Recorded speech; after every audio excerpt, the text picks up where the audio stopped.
When Frances called IFW Global and told us her story, we initiated an investigation. I started Googling things like ways to get money back from romance scammers, and a few private investigative services came to the surface.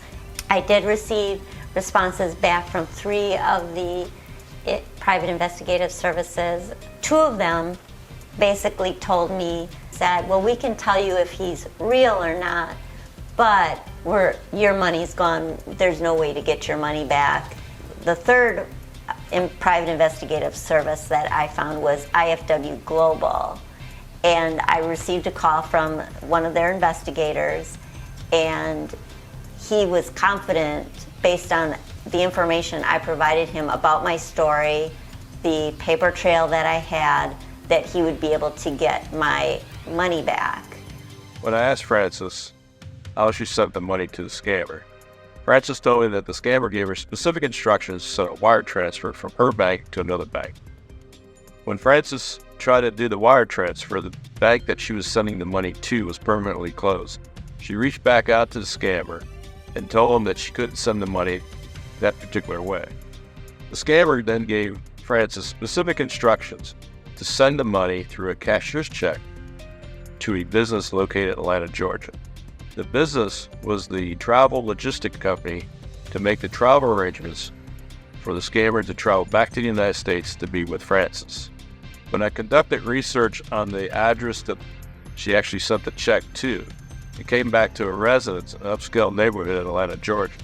The one thing that stood out in my mind was that the business was registered to an individual with the same last name as the owner of the house where the check actually went to.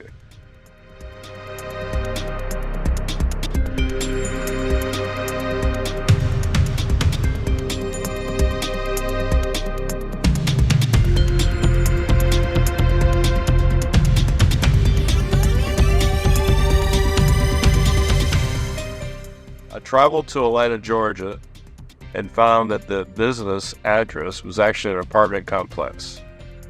So I went to the residence where the check actually went to and interviewed the occupants of the house. The occupants, a man and a woman, told me that they received mail for their nephew at the residence. Their nephew wasn't home at the time, but they did acknowledge that they received a check of $25,000 and called the nephew. The nephew came by and picked it up.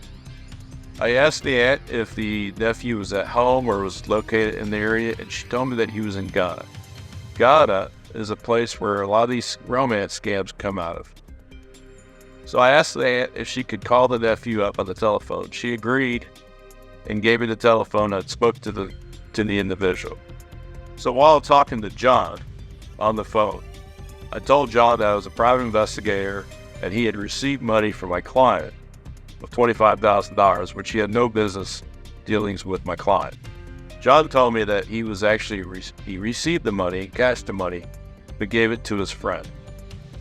What we consider John as being a money mule. A money mule is a person who transfers money through the financial institution on behalf of a scammer. The scammers want to distance themselves from the victim and the money, so it's hard to detect who they are, where they are. I told John that this was part of a romance scam, that he was involved, and he insistently told me that he's not involved, that he was just cashing a check for a friend. I told John that he needs to pay the money back to our client, to the victim, because this money did not belong to him.